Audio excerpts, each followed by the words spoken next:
Guys, welcome back to my channel. तो अर्चना की दुनिया 87 चैनल पर गाइस सभी का स्वागत है। सभी को हाथ जोड़कर नमस्कार और सभी को प्यारी प्यारी राधे राधे। कैसे हो आप लोग? आई होप सभी अच्छे होंगे। तो गाइस, ये वो पैकेट है जो मैं लेके आई थी मूली और पालक के बीज, और मैं आज लगाने वाली हूँ कंटेनर में। तो मैं कंटेनर देख रही थी कि कौन सा खाली है और किसको मैं अच्छे से निकाल के मिट्टी और अच्छे से साफ करके लगा दूं। लेकिन मैंने देखा सभी में कुछ ना कुछ लगा हुआ है, तो मैंने सोचा क्यों ना इन बेलों को उखाड़ दूँ। फिर देखा कि नहीं, इन पे जो घिया वगैरह लग रहा है, छोटा ही सही लेकिन लग रहा है यार। ऐसे लगते हुए पौधों को नहीं हटाना चाहिए कभी भी। मेरी मम्मी हमेशा कहती थी नहीं, कभी भी बेल पे कुछ फल वगैरह लग रहा है तो कभी नहीं उसको उखाड़ना चाहिए, नहीं काटना चाहिए, क्योंकि बहुत बड़ा पाप लगता है। तो फिर मैंने सोचा क्यों ना इसी के अंदर मैं लगा देती हूँ। इतना स्पेस नहीं लेंगे, मुझे सिर्फ पालक लगाना है अभी फ़िलहाल। तो मैंने इसमें अच्छे से खुदाई की, इसकी गुड़ाई जो बोलते हैं। तो मैंने इस तरह से अच्छे से खुदाई की और इसमें बीज हाथ में लिए और अच्छे से बीज डाल दिए। और इसमें ये था कि अच्छे से हो जाएँगे, क्योंकि अच्छी ग्रोथ हो जाएगी। फिर लिए मैंने मूली के बीज और फिर इसको भी इस तरीके से एक जैसे बाल्टी होती है उसी के अंदर 3-4 इस तरह से छेद किए और मिट्टी के अंदर, और उसमें ये डाल दिए। अब देखते हैं किस तरीके से होंगे कि नहीं होंगे। फर्स्ट टाइम लगा रही हूँ इनमें। मतलब कि हमेशा मिट्टी में नीचे ज़मीन में लगाया करती थी, लेकिन अब की बार मैंने सोचा नहीं, सारी सब्जियाँ अपने इसी में करेंगे। क्योंकि बाहर रहता है कि कभी कोई उखाड़ देता है, कोई कुछ कर देता है, गाय वगैरह सब नुकसान कर देती। तो अब की बार मैंने सोचा नहीं, अब की बार जो भी सब्जी लगाएंगे। अब देखो, पालक मेथी ये सब चीज़ें ना बाहर की खाने में बिल्कुल मज़ा नहीं आता है। हमेशा सड़ी गली चीज़ें आती है, मतलब कितना भी फ्रेश ले आओ लेकिन घर आके दूसरे दिन ही पालक हमेशा ख़राब हो जाता है।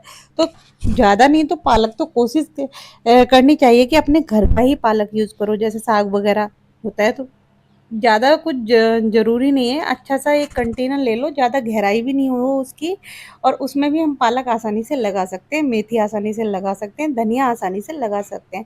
ये 3-4 चीज़ें ऐसी हैं जिनको हम अपने घर में आसानी से, घर का ये जो बीज जो मेथी मेथी होती है ना, मेथी जो हम घर में यूज़ करते हैं उसी को हम यूज़ कर सकते हैं। मैं भी बीज कभी बाहर से नहीं लेती हूँ मेथी का, हमेशा घर की मेथी का यूज़ करती हूँ और अच्छी खासी हो जाती है। वो मैं लगाऊँगी तब भी मैं आपको दिखाऊँगी जो मैं घर की मेथी लगाऊँगी। और अभी तो मैं मूली और पालक के बीज जो रखे हुए थे, काफ़ी टाइम हो गया, मैंने कहा ये तो यार मार्केट में आ जाएँगी मूलियाँ, और फिर मन करेगा और पहले ही लगा देते हैं, अपनी खाएँगे। लेकिन काफ़ी टाइम से मेरी तबीयत काफ़ी ही ख़राब हो रही थी, लेकिन मैंने सोचा क्यों ना अब काफ़ी रेस्ट कर लिया, अब लग जाते हैं अपने काम में, जो करना है खेती-बाड़ी। तो गाइस, कहते तो यूँ है कि जो भी पालक मेथी मतलब हम खाते हैं तो उससे खून बढ़ता है और अच्छी ताजगी मिलती है। लेकिन मुझे तो ना ताजगी देखने से ही मिल जाती है, जब हम पालक मेथी अपने घर का और अपने हाथ से लगाया, और मतलब देखते हैं ना उसको डेली आकर कि इतना बड़ा हो गया, इतना बड़ा हो गया, हरा भरा खड़ा है, तो उसी से इतनी ताजगी और खून तो पूछो ही मत कितना बढ़ जाता है। और बीपी तो बिल्कुल नहीं बढ़ता है उसको देखकर बिल्कुल नॉर्मल रहता है। तो गाइस, बहुत मज़ा आता है जब अपनी हाथों की चीज़ों से लगा के और फिर उनको खाते हैं, मतलब बहुत अच्छा लगता है। ऐसा नहीं है कि हाँ। और फिर सबसे पहली बात तो ये है कि वो ना, अच्छी बात तो ये है कि नेचुरल होता है, सबसे नेचुरल होता है ना। तो उससे अच्छी बात क्या हो सकती है? बाहर कितने केमिकल से भरी सब्जियां आ रही हैं, कुछ पता ही नहीं, गेहूँ में बताओ इंजेक्शन लगाते हैं। तो कितनी सब्जियों में अब ये विदाउट केमिकल होता है। कहने को तो पता है क्या है, अब हम भी इसमें दवाई वगैरह नहीं डालें तो चीज़ें इतनी अच्छी नहीं होती। देखो, मेरे घिया इतने बड़े-बड़े नहीं हुए, क्यों नहीं हुए? क्योंकि एक तो उनमें मिट्टी की ग्रोथ नहीं मिली है, दूसरी उसमें मैंने कोई केमिकल नहीं डाला है। जितने भी हैं, और उनको काटोगे ना इतनी मतलब कि अच्छा सा मिलेगा, जो कि बाहर की मार्केट का घिया होगा ना उसमें बिल्कुल भी इतनी मतलब कि इतना अच्छा नहीं होता है।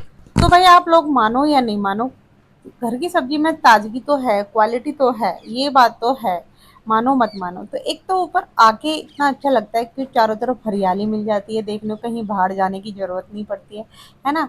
और ऊपर से इस मतलब चाहे तुम आधा घंटा 1 घंटा निकाल लो इस चीज़ के लिए, सच में ज़िंदगी हरी भरी हो जाती है। ऐसे लगता है कि हाँ भाई, हम बहुत अच्छा काम कर रहे हैं। और फिर मैं इन पे पक्षियों को आगे बैठा हुआ देखती हूँ, बस फिर तो और ही दिल खुश हो जाता है। तितलियाँ उड़ती हैं चारों तरफ, है ना, चिड़ियाएँ आके बैठती हैं, तो बहुत अच्छा लगता है देख कर कि हाँ, अब मैं ये सोच रही थी कि पता नहीं ये बीज होंगे कि नहीं होंगे। आज मैं लगा तो दिए हैं, अब देखते हैं अब की बार किस तरह से ये ग्रोथ लेते हैं, वो भी मैं आपको दिखाऊंगी अपनी वीडियो में। बाकी मुझे पूरा विश्वास है कि अच्छे से होंगे। तो जो जो गमले मुझे खाली दिखे ना, अभी मैंने उन्हीं में लगाया है, अभी मैंने ज़्यादा कुछ नहीं किया है। तो जो जो कंटेनर मुझे खाली लग रहे थे उसी में मैंने सोचा कि लगा देती हूँ, क्योंकि अभी मेरे पास स्पेस थोड़ा कम है।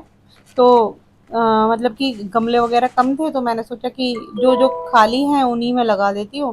जैसे ये भिंडी लगी हुई है तो इसके साइड में इतना बाकी एक भिंडी का पेड़ पौधा है और कुछ नहीं है, तो मैंने सोचा क्यों ना इसी की गुड़ाई करके और यहीं पालक डाल देती हूँ। और पालक कितना स्पेस लेता है, ज़्यादा स्पेस लेता नहीं है और हो भी जाएगा। बाकी ये 4-5 दिन लेता है उगने में, 4-5 दिन या 8 दिन के आसपास ही लेगा और हो जाएगा अच्छे से। और हमेशा मैं इसी कंटेनर में पालक लगाती थी, जो अब की बार मैंने इसमें भिंडी लगा रखी थी और भिंडी अच्छी हो रही थी। और देखते हैं आगे क्या होता है क्या नहीं होता है, वो भी आपको दिखाएंगे। बाकी मुझे तो बड़ा अच्छा लगता है।